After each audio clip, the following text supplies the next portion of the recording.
दरा खैबर का नासिर खान का बेटा गुलफाम। नासिर खान गुलफाम को कहता चल छेती भज चलीए इतों किते। कहता क्यों? कहता हरिया आ गया। कहता अब्बा हजूर तुसी तो कहते सी दरा खैबर के पठान किसी तो डरते नहीं। अब्बा हजूर हुण जे नाम ही सुनिया तुसी कह रहे हो चलो किते चलीए। कहता हाँ, उसके अगे असीं नहीं रुक सकते, ना उसनूं रोक सकते। गुलफाम जान लगा अपनी मंगेतर बानो खान दे कर गया। कहता बानो चल छेती चलीए। कहता की गल हुई है? कहता कि हरी सिंह नरूआ सिखां दा जरनैल आ रहा। कहंदी गुलफाम मैं तो तेरे नाल निकाह करने वास्ते तैयार ही इस करके हुई सी कि तू बड़ा बहादुर है। तू तो कहता सी मेरे नेजे की अणी दे अगे कोह काह पहाड़ भी डिग पैंदे ने। तू तो कहता सी जदों मैं कमान दे विच तीर लैके कन तक खिंचदा तो दुश्मन अपना कफन महसूस करता है। तू तो कहता सी कि मेरा पेच कबज हर संजो नूं चीर दिंदा है। अजे एक जरनैल का ना ही सुनिया तो तू कह रहा छड्ड के भज चलीए। खैर उसनूं छड्ड के नाल लैके चला गया, इलाका छड्ड दिता। एक कंदर दे विच बैठा तो उसकी मंगेतर सवाल करदी कहंदी गुलफाम मैं तो तेरे नाल निकाह करने वास्ते इस करके तैयार हुई सी, बड़ा बहादुर जरनैल है। सच जानी अज पता लगा अंतां दा डरपोक है। हुण तो मैं उस जरनैल नूं वेखना चाहुंदी है जिस तो तू डरदा है। मैं वेखना हरी सिंह कौन है। नासिर खान कहंदा बानो पराई कौम का सरदार है। इस घटना का जिक्र भी अंग्रेजी की किताब चैंपियन ऑफ खालसा दे विच। मैं उस पठान उस जरनैल नूं जरूर वेखना जिस तो तू डरदा है। तो गुलफाम कहता है कि पराई कौम का सरदार है, हो सकता तेनों कतल कर दे, तेरी इज्जत भी लुट जाए, तू उसनूं वेखण ना जा। कहती गुलफाम कुछ भी हो जाए, चाहे इज्जत जाए चाहे जान जाए, पर वेखना जरूर है कि बहादुर जरनैल किहड़ा। अपने मंगेतर की बांह छड़ा के पहुंची उस शमियाने के जिथे कौम का जरनैल हरी सिंह नरूआ बैठा सी। अंदर गई, कौम का जरनैल नितनेम कर रहा सी। नितनेम किया, अरदास की, नेत्र खोले, एक सवाल किया आ बेटा किस काम आई है? कहती तुसी कौन हो? कहता गुरु नानक दे सिख। कहती साडे घर ते कब्जा क्यों किया? कहता बेटा असी किसी के घर ते कब्जा नहीं किया, असी अपने घर की रक्षा की। ये भी दुनिया के विच एक मिसाल है। चीन के दुआले बनी हुई कंध चीन के उपर होने वाले हमलिਆਂ ਨੂੰ नहीं रोक सकी, पर जदों खालसा ही निशान दरा खैबर ते झुल गया उस तो बाद एक भी हमला हिंदुस्तान ते नहीं होया। बेटा असी किसी के घर ते कब्जा नहीं किया, असी अपने घर की राखी की है। कहंदी सिखां दे जरनैला मैं चाहुंदी हां तू मेरे नाल निकाह कर लवे तो मेरी कुख चों तेरे वर्गा पुत्र जन्म लवे। कहंदा बेटा अपने खुदाबंद दे अगे अरदास करया कर, पुत्र चाहे किसी भी तरह का होवे, चंगे अखलाक का मालक होवे। जदों कलगीधर पातशाह गुरु गोबिंद सिंह महाराज की सिफत करते हैं भाई नंद लाल, तो एक गल कहते हैं शामल ला अशफाक गुरु गोबिंद सिंह कामुल अखलाक गुरु गोबिंद सिंह, कि गुरु गोबिंद सिंह महाराज का किरदार इन्ना उच्चा जिन्होंने ना लिखा जा सकता तो ना बोलिया जा सकता। उस किरदार को उस अखलाक को कलगीधर पातशाह ने खालसे च रख दिता। हाँ खालसे को खालसा मेरो ओत पोत सागर बंदे ने, मेरे तो खालसे च कोई पिन नहीं। हरी सिंह नरूआ कह रहा है, कहता है कि पुत्र की शक्ल जिहो जी मर्जी होवे, बानो अपने खुदावंद करीम के अगे दुआ करया कर, पुत्र चंगे इखलाक का मालक होवे। कहती वो सिखां दे जरनैला तू समझिया नहीं, मैं चाहुंदी हां तू मेरे नाल निकाह कर लवे तो मेरी कुख चों तेरा पुत्र जन्म लवे। मैं किसी बहादुर के नाल निकाह करवाना चाहती सी। कौम के जरनैल दियां अखां दे विच लाली उतर आई, डोले फड़ के नेड़े पई शमशीर के दस्ते के उपर हथ चला गया तो नाल ही उच्ची आवाज़ कहंदा पठान दी बच्ची मेरे शमियाने चों बाहर चली जा।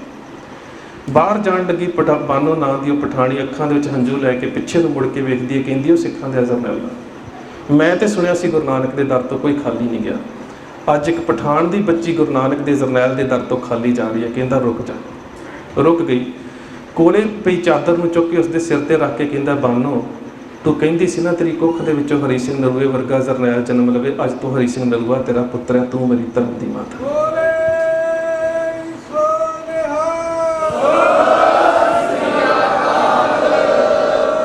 ये सिक्खी का अखलाक सी, ये सिक्खी का करैक्टर सी, ये सी जिसनों कलगीधर पातशाह ने कहा कामुल अखलाक गुरु गोबिंद सिंह। शेरे पंजाब महाराजा रणजीत सिंह की मुल्तान की फतेह के दौरान एक अंसरा पिंड का रहने वाला, मैं आखिरी गल कह के समाप्ति करदा जी, मैंने पता नूर साहब पहुँच चुके हैं। नूर साहब आखिरी गल, अंसरा पिंड का रहने वाला ठाकर सिंह का पुत्र, तिन्ना भरावां का छोटा भरा ਹਰੀ ਸਿੰਘ ਦੇ ਰਾਹੀਂ ਰਣਜੀਤ ਸਿੰਘ ਦੇ ਦਰਬਾਰ ਦੇ ਵਿੱਚ ਪੇਸ਼ ਹੋਇਆ। ਆ ਕੇ ਕਹਿੰਦਾ ਕਿ ਮੈਂ ਤੁਹਾਡੀ ਫੌਜ ਦੇ ਵਿੱਚ ਨੌਕਰੀ ਕਰਨਾ ਚਾਹੁੰਦਾ। ਰਣਜੀਤ ਸਿੰਘ ਨੇ ਯੋਗਤਾ ਪੁੱਛੀ ਹੈ। ਇਹ ਉਹੀ ਯੋਗਤਾ ਸੀ ਜਿਹੜੀ ਕਦੀ ਹਰੀ ਸਿੰਘ ਨਲੂਏ ਦੀ ਸੀ। ਕਹਿੰਦਾ ਮੈਨੂੰ ਇਹ ਤਾਂ ਨਹੀਂ ਪਤਾ ਮੈਨੂੰ ਤਲਵਾਰਬਾਜ਼ੀ ਕਿੰਨੀ ਆਉਂਦੀ ਹੈ, ਪਰ ਸ਼ੇਰੇ ਪੰਜਾਬ ਮੈਂ ਤੇਰੇ ਸਾਹਮਣੇ ਇਹ ਕਹਿ ਸਕਦਾ ਕਿ ਮੈਂ 2 ਵਾਰੀ ਸ਼ੇਰ ਦਾ ਸ਼ਿਕਾਰ ਕੀਤਾ। ਉਦੋਂ ਬਹਾਦਰੀ ਇਸੀ ਗੱਲ 'ਚ ਹੁੰਦੀ ਸੀ। ਹਰੀ ਸਿੰਘ ਨਲੂਏ ਨੇ ਵੀ ਸ਼ੇਰ ਦਾ ਸ਼ਿਕਾਰ ਕੀਤਾ ਸੀ। ਕਹਿੰਦਾ ਤੇਰਾ ਨਾਮ ਕੀ ਹੈ? ਕਹਿੰਦਾ ਜੋਰਾਵਰ ਸਿੰਘ।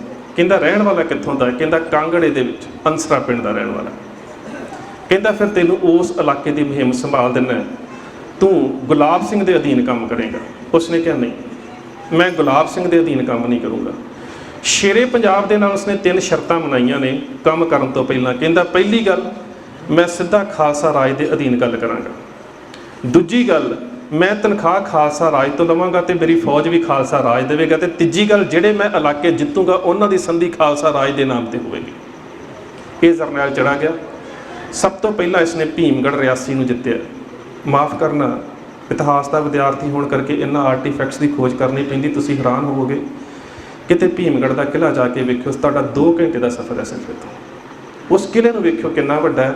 ਉਹ ਸਿੱਖਾਂ ਦੀ ਅਮਾਨਤ ਸੀ। ਉਹ ਸਿੱਖਾਂ ਦੇ ਜਰਨੈਲ ਮਹਾਰਾਜਾ ਰਣਜੀਤ ਸਿੰਘ ਦੇ ਜਰਨੈਲ ਨੇ ਜਿੱਤਿਆ ਸੀ।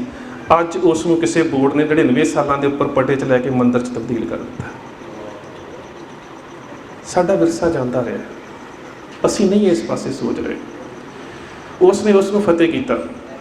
ਉਸ ਤੋਂ ਬਾਅਦ ਉਸਨੇ ਕਾਰਗਲ ਨੂੰ ਫਤਿਹ ਕੀਤਾ, ਸਕਾਰਡੂ ਨੂੰ ਫਤਿਹ ਕੀਤਾ, ਕਾਰਤ ਖੱਸੇ ਨੂੰ ਫਤਿਹ ਕੀਤਾ, ਨੀਮੋ ਨੂੰ ਫਤਿਹ ਕੀਤਾ। 5 ਵਾਰ ਉਸਨੇ ਲਦਾਖ ਨੂੰ ਜਿੱਤਿਆ। ਅਖੀਰ 12 ਦਸੰਬਰ 1841 ਉਹ ਜਿੱਤਦਾ ਚਲਾ ਗਿਆ ਮਿਡ ਤਿੱਬਤ ਦੇ ਵਿੱਚ, ਤਿੱਬਤ ਦੇ ਮੱਧ ਦੇ ਵਿੱਚ। 1839 ਨੂੰ ਸ਼ੇਰੇ ਪੰਜਾਬ ਮਹਾਰਾਜਾ ਰਣਜੀਤ ਸਿੰਘ ਦੀ ਮੌਤ ਹੋ ਚੁੱਕੀ ਹੈ। ਉਸ ਜਰਨੈਲ ਦੀ ਤੀਖਣ ਬੁੱਧੀ ਹੋਈ ਸੀ। ਉਸਨੇ ਕਿਹਾ ਸੀ ਕਿ ਜੇਕਰ ਮੈਂ ਇੱਥੋਂ ਦਾ ਜਿੱਤਦਾ ਨੇਪਾਲ ਤੱਕ ਪਹੁੰਚ ਜਾਵਾਂ, ਨੇਪਾਲ ਦਾ ਅਮਰ ਸਿੰਘ ਥਾਪਾ ਮੇਰੀ ਮਦਦ ਕਰ ਦੇਵੇ, ਉੱਥੇ ਸ਼ੇਰੇ ਪੰਜਾਬ ਮਹਾਰਾਜਾ ਰਣਜੀਤ ਸਿੰਘ ਦਾ ਪੁੱਤਰ ਕੰਵਰ ਸ਼ੇਰ ਸਿੰਘ ਮੋਰਚੇ ਨੂੰ ਸੰਭਾਲ ਲਵੇ, ਤੇ ਅੰਗਰੇਜ਼ ਜਿਹੜੇ ਨੇ ਉਹ ਸਾਰੇ ਪਾਸਿਆਂ ਤੋਂ ਘਿਰ ਜਾਣਗੇ। ਰੂਸ ਦਾ ਜ਼ਾਰ ਮਦਦ ਕਰਨ ਵਾਸਤੇ ਤਿਆਰ ਸੀ ਤੇ ਸਿੱਖਾਂ ਦਾ ਰਾਜ ਹਮੇਸ਼ਾ ਸਥਾਪਿਤ ਰਹਿ ਸਕਦਾ ਸੀ। ਪਰ ਇੱਕ ਧੋਖਾ ਹੋਇਆ। ਡੋਗਰਿਆਂ ਨੇ ਅੰਗਰੇਜ਼ਾਂ ਦੀ ਸਾਜ਼ਿਸ਼ ਦੇ ਨਾਲ ਕੁਝ ਚਿੱਠੀਆਂ ਸ਼ੇਰ ਸਿੰਘ ਦੇ ਦਰਬਾਰ ਦੇ ਵਿੱਚ ਪਹੁੰਚਾਈਆਂ ਕਿ ਜਨਰਲ ਜੋਰਾਵਰ ਸਿੰਘ ਨੂੰ ਵਾਪਸ ਬੁਲਾ ਲਾ। ਉਸ ਨੂੰ ਵਾਪਸ ਬੁਲਾਉਣ ਦੇ ਵਾਸਤੇ ਜਿਹੜਾ ਸਮਾਂ ਮਿਥਿਆ ਗਿਆ ਉਹ ਵਾਪਸ ਆ ਨਾ ਸਕਿਆ, ਕਿਉਂਕਿ ਅੱਗੇ ਬਰਫ਼ ਪੈ ਚੁੱਕੀ ਸੀ। ਪਰ ਮਾਫ਼ ਕਰਨਾ, ਅੱਜ ਜਦੋਂ ਮੈਂ ਇਹ ਖੋਜ ਤਾਂ ਮੈਂ 2014 ਦੇ ਵਿੱਚ ਕੀਤੀ ਸੀ, 6 ਸਾਲ ਮੇਰਾ ਸਮਾਂ ਲੱਗਾ। ਤੁਸੀਂ ਹੈਰਾਨ ਹੋਵੋਗੇ ਕਿ ਜਿੱਥੇ ਜਿੱਥੇ ਵੀ ਜਨਰਲ ਜੋਰਾਵਰ ਸਿੰਘ ਦਰਿਆ ਦੇ ਵਿੱਚ ਜਿਹੜਾ ਪਾਣੀ ਸੀ ਉਹਨੂੰ ਉਡੀਕ ਕਰਦਾ ਰਿਹਾ ਕਿ ਇਸ ਜਗ੍ਹਾ ਦੇ ਉੱਪਰ ਬਰਫ਼ ਜੰਮ ਜਾਵੇ ਤੇ ਮੈਂ ਫਿਰ ਆਪਣੀ ਫੌਜ ਨੂੰ ਪਾਰ ਕਰਾਵਾਂ। ਹਰ ਦਰੇ ਦੇ ਕੋਲ ਇੱਕ ਮੰਦਿਰ ਬਣਿਆ, ਉਹਦੇ ਉੱਪਰ ਲਿਖਿਆ ਕਿ ਜਨਰਲ ਜੋਰਾਵਰ ਸਿੰਘ ਨੇ ਇਸ ਦਰੇ ਨੂੰ ਪਾਰ ਕਰਨ ਤੋਂ ਪਹਿਲਾਂ ਦੇਵੀ ਦੀ ਪੂਜਾ ਕੀਤੀ। ਇਤਿਹਾਸ ਨੂੰ ਇਸ ਤਰ੍ਹਾਂ ਖਤਮ ਕੀਤਾ ਜਾਂਦਾ ਹੈ। ਮੈਂ ਪਹਿਲੀ ਗੱਲ ਕੀਤੀ ਸੀ ਨਾ, ਇੱਕ ਇਨਫਰਾਸਟ੍ਰਕਚਰ ਹੁੰਦਾ ਇਤਿਹਾਸ ਦਾ, ਬਾਹਰੀ ਰੂਪ ਹੁੰਦਾ। ਉਸ ਨੂੰ ਚਾਣਕਿਆ ਨੀਤੀ ਕਹਿੰਦੀ ਇਸ ਤਰ੍ਹਾਂ ਖਤਮ ਕਰੋ, ਧਨਕ ਸ਼ਤਰੂ ਰਾਜਾ ਨਦੀ ਵੈਦ ਅਸਤ ਪੰਚਮ ਯਤਰ ਨ ਵਿਦਤੇ ਤਤਰ ਦਿਵ ਸਮਸੇਤਮ। ਦੂਜਾ ਹੁੰਦਾ ਇਹਦਾ ਇੰਟਰਨਲ ਸਰੂਪ, ਉਹਦੇ ਧਾਰਮਿਕ ਸੰਕਲਪ ਕਿਵੇਂ ਖਤਮ ਕਰਦੇ ਨੇ, ਉਹ ਖਤਮ ਕੀਤੇ ਜਾਂਦੇ ਨੇ। ਮਾਤ ਪਤਰੂ ਛਿਤਾ ਪਿਤਾ ਵੈਰੀ ਜੈਨ ਬਾਲਿਕ ਨਾ ਪਠਿਤ ਨਾ ਸੋਭਤੇ ਸਭਾ ਮਦਤੇ ਹੰਸ ਮਦਤੇ ਬਕੋ ਜਥਾ।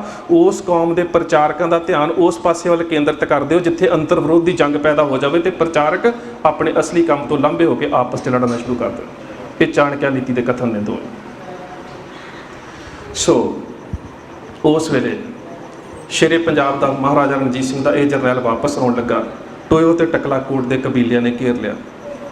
ਕੇਵਲ 4000 ਦੀ ਫੌਜ ਰਹਿ ਚੁੱਕੀ ਸੀ। ਸਾਰੇ ਪਾਸੇ ਬਰਫ਼ ਸੀ। -43 ਡਿਗਰੀ ਦਾ ਜਿਹੜਾ ਸੈਂਟੀਗ੍ਰੇਡ ਦਾ ਜਿਹੜਾ ਟੈਂਪਰੇਚਰ ਸੀ, ਜਿਹਦੇ ਉੱਪਰ ਪਾਣੀ ਜਿਹੜਾ ਹੈ ਨਾ ਉਹ ਵੀ ਉਬਾਲਿਆ ਨਹੀਂ ਸੀ ਜਾ ਸਕਦਾ। ਘੋੜੇ ਬਿਮਾਰ ਹੋ ਚੁੱਕੇ ਸੀ। ਬਰਫ਼ ਦੇ ਨਾਲ ਸਨੋ ਬਲਾਈਂਡਨੈਸ, ਅੱਖਾਂ ਅੰਨੀਆਂ ਹੋ ਚੁੱਕੀਆਂ ਸੀ, ਜਿਸਮ ਗਲ ਚੁੱਕੇ ਸੀ। ਇਹ ਕੌਮ ਦਾ ਜਰਨੈਲ ਫਿਰ ਵੀ ਲੜ ਰਿਹਾ ਸੀ। ਸਵੇਰ ਤੋਂ ਲੈ ਕੇ ਸ਼ਾਮ ਤੱਕ ਲੜਦਾ ਰਿਹਾ। ਰਾਤ ਨੂੰ ਲੜਾਈ ਬੰਦ ਹੋਈ, ਸਵੇਰੇ ਫਿਰ ਲੜਾਈ ਸ਼ੁਰੂ ਹੋਈ 12 ਦਸੰਬਰ 1841 ਨੂੰ। ਲੜਦਿਆਂ ਇੱਕ ਗੋਲੀ ਆ ਕੇ ਖੱਬੇ ਪੱਟ 'ਚ ਲੱਗੀ। ਇਹ ਕੌਮ ਦਾ ਜਰਨੈਲ ਘੋੜੇ ਤੋਂ ਥੱਲੇ ਡਿੱਗ ਪਿਆ। ਪਿੱਛੋਂ ਇੱਕ ਵੁੰਗ, ਤਿੱਪਤੀਆਂ ਦਾ ਜਿਹੜਾ ਛੋਟਾ ਬਰਛਾ ਹੁੰਦਾ ਹੈ ਉਸ ਨੂੰ ਵੁੰਗ ਕਿਹਾ ਜਾਂਦਾ ਹੈ। ਅਸੀਂ ਪੰਜਾਬੀ 'ਚ ਉਸ ਨੂੰ ਅਸਤਰ ਸ਼ਸਤਰ ਕਹਿੰਦੇ, ਹੱਥ 'ਚ ਫੜ ਕੇ ਵੀ ਚਲਾਇਆ ਜਾਵੇ ਤੇ ਦੂਰੋਂ ਵੀ ਛੱਡਿਆ ਜਾ ਸਕੇ। ਇੱਕ ਵੁੰਗ ਵੱਜਾ ਇਸ ਦੀ ਛਾਤੀ ਦੇ ਪਿੱਛੋਂ ਆ ਕੇ ਵੱਜਾ, ਅੱਗੋਂ ਦੀ ਲੰਘ ਗਿਆ। ਇਹ ਕੌਮ ਦਾ ਜਰਨੈਲ ਜ਼ਮੀਨ ਤੇ ਡਿੱਗ ਪਿਆ। ਔਰ ਸੱਚ ਜਾਣਿਓ 3-4 ਘੰਟੇ ਇਸ ਜਰਨੈਲ ਦੇ ਕੋਲ ਕੋਈ ਦੁਸ਼ਮਣ ਨਹੀਂ ਆ ਸਕਿਆ ਕਿ ਕਿਤੇ ਅਜੇ ਜਿਉਂਦਾ ਨਾ ਹੋਵੇ। ਸਿੱਖ ਸਾਰੇ ਤਕਰੀਬਨ ਸ਼ਹੀਦ ਹੋ ਚੁੱਕੇ ਸੀ। 1200 ਸਿੱਖ ਜਿਹੜਾ ਸੀਗਾ ਉਹ ਅਮਰਕੋਟ ਵੱਲ ਨੂੰ ਨਿਕਲ ਚੁੱਕਾ ਸੀ। ਟਕਲਾਕੋਟ ਤੇ ਟੋਇਓ ਦੇ ਵਿਚਕਾਰ ਇਹ ਲੜਾਈ ਹੋਈ ਸੀ। 12,000 ਫੁੱਟ ਤੋਂ ਉੱਪਰ ਇਹ ਜਗ੍ਹਾ ਹੈ, ਸਾਰੇ ਪਾਸੇ ਬਰਫ਼ ਪਈ ਸੀ ਤੇ ਸਾਰੀ ਬਰਫ਼ ਸਿੱਖਾਂ ਦੇ ਖੂਨ ਦੇ ਨਾਲ ਲਾਲ ਸੀ। ਪਰ ਹੁਣ ਦੋ ਕਬੀਲੇ ਲੜ ਰਹੇ ਸੀ, ਸਿੱਖ ਸ਼ਹੀਦ ਹੋ ਚੁੱਕੇ ਸੀ, ਦੋ ਕਬੀਲੇ ਲੜ ਰਹੇ ਸੀ। ਕਿਸ ਗੱਲ ਤੋਂ ਲੜ ਰਹੇ ਸੀ? ਟਕਲਾਕੋਟ ਤੇ ਟੋਇਓ ਦੋ ਕਬੀਲੇ ਲੜ ਰਹੇ ਸੀ।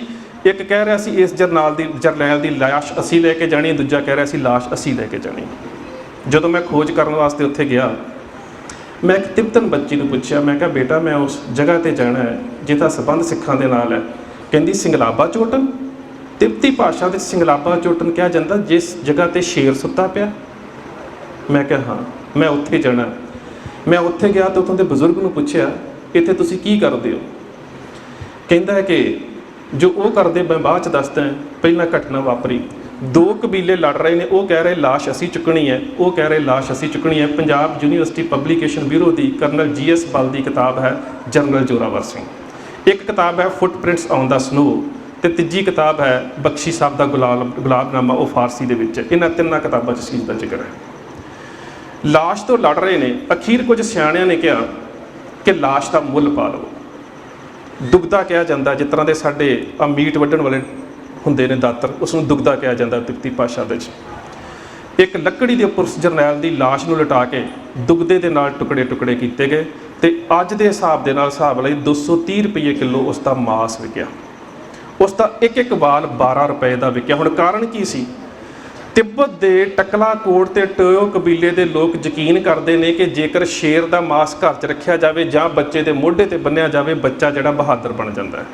ਜਦੋਂ ਉਹਨਾਂ ਨੇ ਕੌਮ ਦੇ ਇਸ ਜਰਨੈਲ ਨੂੰ ਲੜਦੇ ਵੇਖਿਆ ਤੇ ਉਹਨਾਂ ਨੇ ਕਿਹਾ ਸਾਨੂੰ ਇਹ ਸ਼ੇਰਾਂ ਤੋਂ ਕਿਤੇ ਵੱਧ ਬਹਾਦਰ ਹੈ, ਸਾਨੂੰ ਮੋਢਿਆਂ ਤੇ ਬੰਨਣ ਲਈ ਤੇ ਘਰ 'ਚ ਟੰਗਣ ਦੇ ਵਾਸਤੇ ਇਹਦਾ ਮਾਸ ਚਾਹੀਦਾ। ਉਸ ਜਰਨੈਲ ਦਾ, ਇਹ ਦੁਨੀਆ ਦਾ ਪਹਿਲਾ ਜਰਨੈਲ ਹੈ ਜਿਸ ਨੂੰ ਫੁੱਟਪ੍ਰਿੰਟਸ ਔਨ ਦਾ ਸਨੋ ਦੇ ਵਿੱਚ ਲਿਟਲ ਨੈਪੋਲੀਅਨ ਆਫ ਇੰਡੀਆ ਕਿਹਾ ਗਿਆ। ਇਹ ਦੁਨੀਆ ਦਾ ਪਹਿਲਾ ਜਰਨੈਲ ਹੈ ਜਿਸ ਦਾ ਮਾਸ ਜਿਹੜਾ ਸੀ ਮੁੱਲ ਵਿਕਿਆ। ਤੇ ਜਦੋਂ ਉਸ ਤਿੱਬਤੀ ਨੂੰ ਮੈਂ ਪੁੱਛਿਆ, ਮੈਂ ਕਿਹਾ ਤੁਸੀਂ ਇਸੇ ਕਰਦੇ ਕੀ ਹੋ? ਕਹਿੰਦਾ ਸਾਡੇ ਕਬੀਲੇ ਦੀ, ਕਹਿੰਦਾ ਹੁਣ ਤਾਂ ਲੋਕਾਂ 'ਚ ਰਿਵਾਜ ਹਟਦਾ ਜਾ ਰਿਹਾ ਹੈ।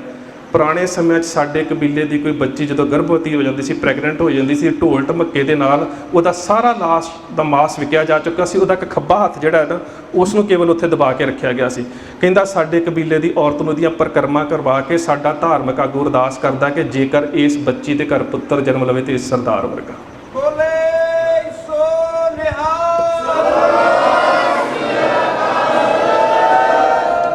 ਇਹ ਤੁਹਾਡਾ ਵਿਰਸਾ ਹੈ, ਇਹ ਤੁਹਾਡੇ ਵਿਰਸੇ ਦੀਆਂ ਗਾਥਾਵਾਂ ਨੇ, ਇਹਨਾਂ ਨੂੰ ਸਮਝਣਾ ਪਵੇਗਾ। ਸਾਡਾ ਇੰਨਾ ਜ਼ਿਆਦਾ ਅਮੀਰ ਵਿਰਸਾ ਹੈ ਪਰ ਅਸੀਂ ਮਾਰ ਕਿੱਥੇ ਖਾ ਰਹੇ ਹਾਂ?